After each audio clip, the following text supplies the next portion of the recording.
I think that people over 40 years old have a huge advantage when it comes to freelancing.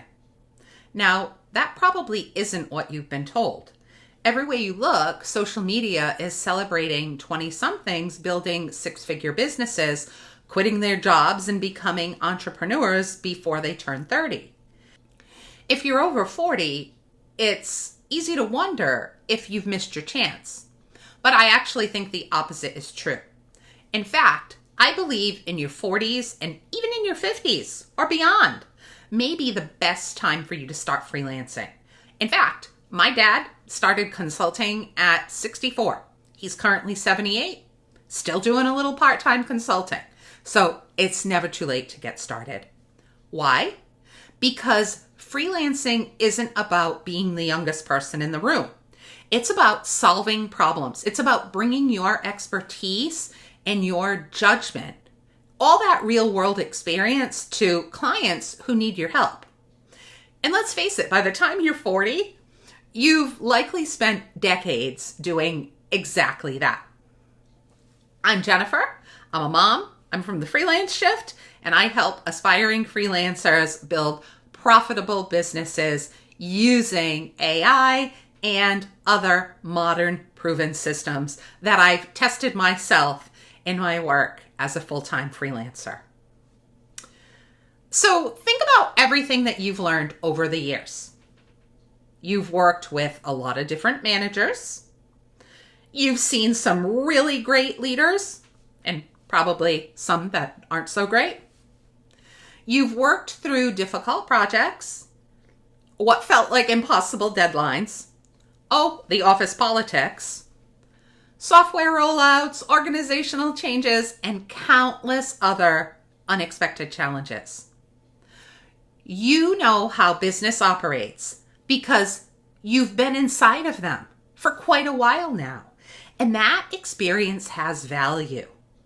Clients aren't just hiring someone to complete a task, and that's important to remember. They're hiring someone who can think critically, anticipate problems before they really become problems, communicate professionally, and deliver results with minimal handholding. And those are skills that typically come from experience. So, looking back at my own experiences, I do often think about one thing, and that's if I knew then, years ago, what I know now, would I have started freelancing much earlier? Yes, I definitely would have tried. But at that point, I didn't realize I was capable. I didn't realize what I had to offer. I think that even when I started freelancing when I was in my 40s, that I didn't fully understand what I was capable of and what I had to offer. I knew that I had something, but I think I had a little bit of imposter syndrome, like maybe I wouldn't be the best person for that role. Maybe I wasn't as qualified enough, which was not true at all. Again, it was just imposter syndrome that I think I, like many of us, often feel. I assumed freelancing was for people who were really involved with a specific niche, for people who had always dreamed of being a consultant. I didn't realize that all the knowledge that I've gathered throughout my career up to that point was exactly what companies were looking for and willing to pay for.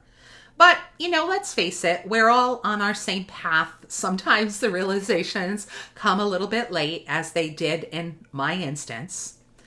But I do really feel like every job that I held, every challenge that I worked through, and every leadership role that I accepted along the way helped me prepare for the work that I do. And I know that in one of his commencement speeches, Steve Jobs gives that example. I hope I don't butcher it, but basically you don't see the picture until after, when you can connect the dots. And then obviously when you do connect the dots, you get this picture. I think that was the situation in my case. But I don't regret the journey that I was on. I feel that was just my path. And it did give me the expertise that I can now bring to every client. But that's not it. Another huge advantage of starting after 40, your professional network. Think about all the people who you've met throughout your career. Think about former coworkers, managers, clients, vendors, all the people that you've met through conferences, training programs, LinkedIn, or other professional organizations. Those relationships matter. So we've talked extensively about how many freelancers land their first few projects through people that they know because someone remembered them as being reliable, knowledgeable, and easy to work with. So your network, by the time you hit 40, has been quietly growing for decades, and it's time you use it. When you're early in your career, it's really easy to doubt yourself. You do probably wonder if you're qualified. You may hesitate to charge what you're worth. You may second guess your decisions. But by the time you've spent 20 years building your career, many of us have been able to squash those doubts. They begin to fade because we've handled difficult conversations. We've presented to executives. We've solved problems under pressure successfully. So we've earned our cred. We're credible. And that confidence becomes a huge advantage when talking with potential clients and inevitably working with these clients. I think that one of the biggest myths about freelancing is that you have to be an expert in everything. And I can 100% tell you, you don't. It's good to have a diversification of skills, but you don't need to be perfect. You don't need a perfect website before you start. You don't need a fancy logo. You don't need every business system figured out. You can basically fly the plane as you're building it, as they say. That's definitely doable, right? You just need the expertise and the confidence that you can solve a real problem for someone else. Everything else you can improve as you go. So one piece of advice that I often share is that I don't feel like you should wait until you're forced to freelance.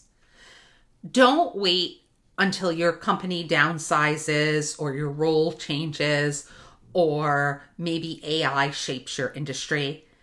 Now, those things, of course, can happen, but if you're considering building a freelance business, get started now, maybe even while you're still employed. And you can grow your business gradually and make the transition on your own terms rather than someone else's. Even one small client as a very small side gig can teach you lessons about freelancing that will pay dividends later. So in many ways, your age isn't holding you back. It's actually giving you an advantage. Because companies aren't just looking for technical skills. They're looking for those skills, as we mentioned, like judgment and professionalism and reliability, a good communicator, the ability to step into a project and make an impact quickly. And those qualities often come from years of real-world experience. So if you're over 40 and wondering whether it's too late to start freelancing, I hope you're going to stop asking your questions after watching this video. Instead, this is what I want you to ask yourself. What problems have I spent the last 20 years learning how to solve? And that's going to help you build that freelance answer. It's going to be the foundation for your freelance business because your experience isn't something to overcome. It's your greatest competitive advantage. And if you're anything like me, the day you find yourself saying exactly what to do, if I knew then what I know now, I would have started much sooner. But again, every career unfolds differently, and we all arrive here at our own timeline. The important thing isn't that you haven't started yet, it's that you start now. So please take that step. If this was helpful, please subscribe. I'll see you next time. Thanks.